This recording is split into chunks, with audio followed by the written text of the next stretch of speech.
She begged for work in rags. The rancher asked if she'd mother his girls. Chapter 1. The Wyoming sky was vast, a dome of pale blue streaked with drifting clouds, and beneath it the prairie stretched in long, rolling waves of grass. The wind carried dust and the smell of sagebrush, and a single figure moved along the wagon road, her steps weary, her head bowed. Her dress was patched beyond recognition, its hem frayed, and her boots were cracked to the soles. A shawl, faded and thin, clung to her shoulders against the sharp bite of the autumn air. Her name was Clara Mayfield, though it had been a long time since anyone had spoken it with warmth. She had once known comfort, once lived on a small farm with parents who loved her dearly. But death and debt had stripped everything away. The farm was gone, her kin buried, and she had been left to wander with nothing but her will to survive. Hunger had become her closest companion. It gnawed at her belly now, a steady ache that blurred her thoughts. Yet worse than hunger was the weight of despair that clung to her. She had knocked on many doors in many towns. Each time she begged for work, scrubbing floors, mending clothes, cooking for scraps, and each time she was turned away. Still, Clara pressed on. Somewhere, she told herself, someone would have need of her hands. That afternoon, she crested a hill and saw the valley below spread wide and golden under the fading sun. Fenced pastures stretched to the horizon, dotted with grazing cattle.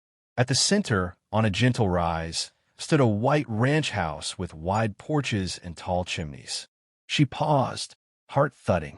She had heard whispers of this place in town, Hollow Ridge Ranch, owned by Daniel Hartwell. They said he was a wealthy man, land enough for miles, cattle enough to rival any herd in the territory. But folks spoke of him with pity, too. His wife, Anna, had died 3 years back, leaving him alone with 2 young daughters. Clara pulled her shawl tighter. "Lord," she whispered into the wind, "I ask not for riches, only for bread and work. Let there be mercy behind that door." The long walk to the house left her breathless, her legs weak. By the time she mounted the steps of the wide porch, the sun was sinking low, casting everything in amber. She smoothed her dress, though nothing could hide its rags, and knocked softly. The door opened almost at once. A man filled the frame, broad-shouldered, tall, his shirt sleeves rolled up, dust still clinging to his boots. His hair was dark, touched with gray at the temples, and his face was strong, lined by sun and work.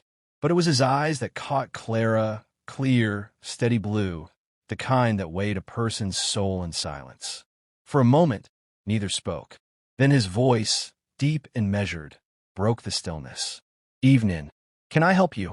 Clara clasped her hands together, forcing the words past the tightness in her throat. "Forgive me, sir. I'll come seeking work. I can cook, mend, clean, tend to." The days on the ranch settled into a rhythm, as steady as the rolling of the seasons across the wide plains. Clara woke with the dawn, slipping from the modest bed Daniel had given her in the small guest room, and moved quietly into the kitchen. She had grown used to the smell of coffee, the crackle of firewood in the stove, and the sound of little feet padding toward the table. Mary, wary and cautious at first, now came in to watch her cook, though she rarely spoke. Ruthie, all curls and laughter, clung to Clara's skirt, calling her Miss Clara in a voice that made the older woman's heart ache. And Daniel had begun to linger longer at the table before heading out to the barns, his eyes meeting Clara's across the morning light, as though silently asking questions neither of them dared voice aloud. Yet Clara still carried doubt like a weight on her back. She had come begging, broken, her dress threadbare and her hands raw from hunger.